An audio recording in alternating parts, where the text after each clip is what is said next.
Hello friends, welcome back to my another video. I hope everyone is healthy. Friends, since World War II, the United States has maintained its economic, military, and diplomatic influence in the whole world for a long time. No one can do anything outside of its unilateral influence on a large scale. And it has created a ring of its own called the Western powers. Look, the fact that the United States has so much influence and so much power is not because of its own economy or its own military power.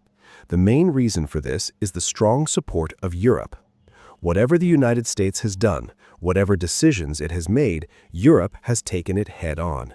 Whereas the strong economies of Europe, like Germany, France, or other economies, Japan, have also supported the United States. That is why the United States did not have to face any kind of competition and did not have to look back. Until the rise of China.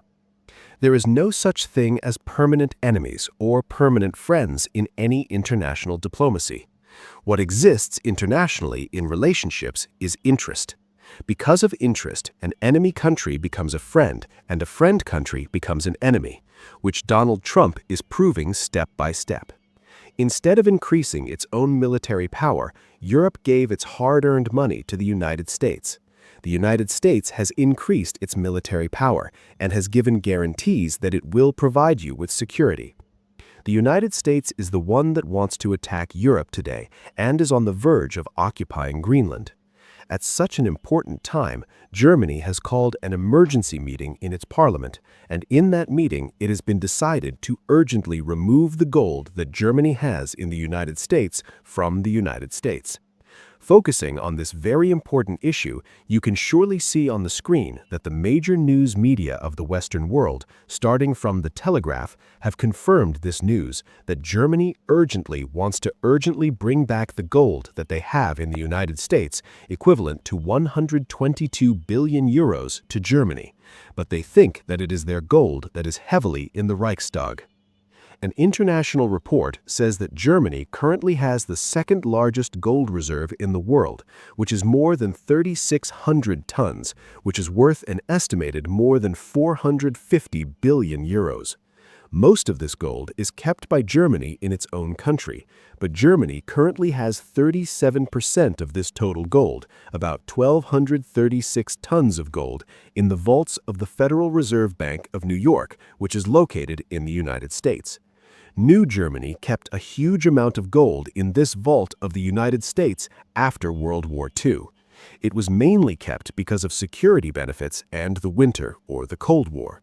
However, due to the current extremely risky situation and the aggressive behavior of Donald Trump, Germany thinks that the wealth is not safe in the United States.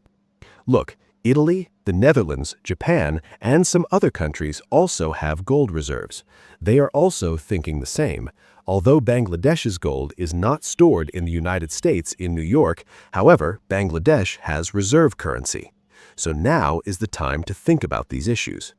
Whenever the United States has organized a war outside its own continent, be it Europe or Asia, it has been involved in a war. They have forcibly dragged Europe into that war. NATO's Article 5 has been activated and added to the attack on Afghanistan. It has been added to the attack on Iraq. But this time, if NATO's Article 5 is activated against Iran, the European countries will not participate in any way. They have made their position clear and have also confirmed that no matter how hard the United States tries, Europe will not get involved in any kind of military conflict against Iran. France will not support any kind of military intervention against Iran.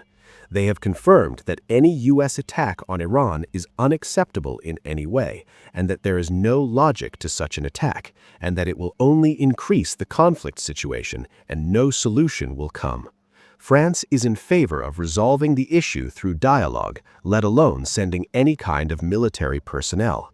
If they have any military presence in the Middle East and Asia, they are also reducing it, and the only place in Asia where France has a military base is Lebanon, and they have some presence there.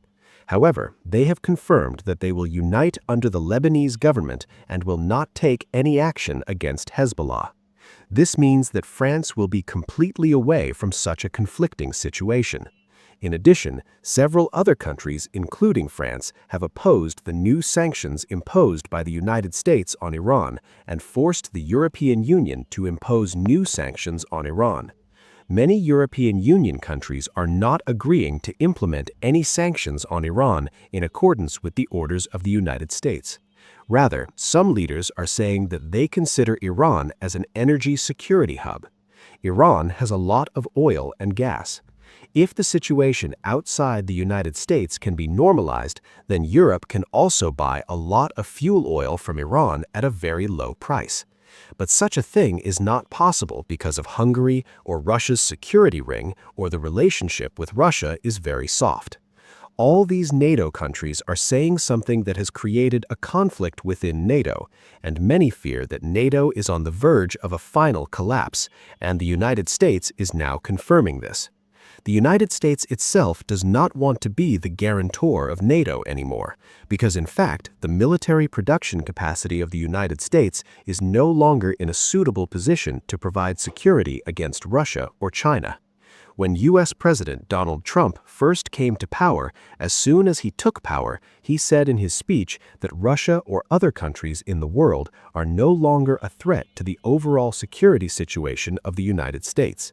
The only threat to the security and sovereignty of the United States is China, and this is why all our energy and all our eyes are now on China, and our main goal is to contain China.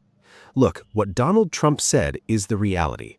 Currently, any kind of sphere of influence of the United States is diplomacy, economic, technology, military field. China has created challenges in all fields and has surpassed the United States in many fields. At such an important time, the United States no longer wants to think about Europe. It does not want to think about whether it will have its influence in Europe or protect Europe.